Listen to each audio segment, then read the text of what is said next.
Hey guys, my name is Matimio, and today, even more information about Battlefield 4 has been revealed. They've had a live stream going on for a couple hours now, and during it, they've been confirming things, they've been showing what's been tweaked and changed from Battlefield 3 on over into the new title. And the first thing, which I'm sure many of you are going to be just ecstatic about, is that they are going to be adding a Spectator mode. This has been a high request from the competitive scene and just from players that enjoy making machinima videos and stuff like that. So there's going to be a first-person viewpoint, a third-person, a free roaming camera, and kind of a tabletop view, which appeared to be kind of like resemble what the commander seat was like. So that's going to be in the game, but they also went in and started talking more about the suppression effect and how they have been tweaking it and adjusting it basically based on player feedback. It's now going to be more focused on the support class and the light machine guns, which has been a huge suggestion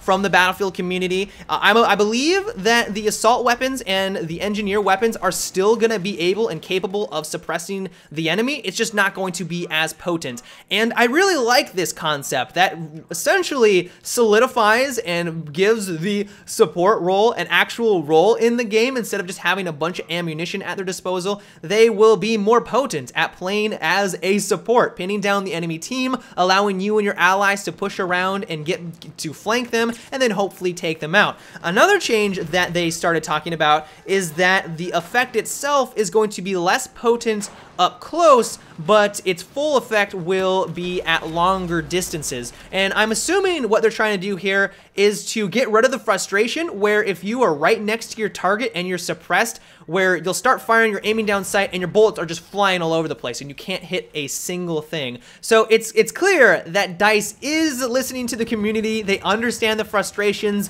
of some of the aspects of Battlefield 3, and they're definitely tweaking it for the suppression effect. Another thing that they talked about a lot is Levolution and how it's not just about massive destruction and taking down skyscrapers. While that is a large part of it, it's also about making the world feel more alive and dynamic and that you can interact with it. And they gave a bunch of examples of it. One of them being is that you can raise and lower barriers called bollards. You can pass by metal detectors, which will go off, basically notifying the enemy team of your presence. So you have to make the decision if it's a good idea to go through that particular route to get to an objective. When the skyscraper falls, I didn't realize this at first, but when it crashes to the ground, it changes the way that the map looks, not just for the ruins itself, but it tosses smoke and debris all over the place. So if you are trying to fly around in a helicopter, it's a lot more challenging to see what's on the ground, seeing the buildings around you, and it's hazardous, and it's really, really cool. So it's clear that DICE is trying to make their maps feel more dynamic. I cannot wait to see what all of their other maps are going to entail. It may not be just massive explosions all over the place. There may not be skyscrapers falling on every single round, but it's clear that they are going to do whatever they can to make their maps just feel a lot more alive.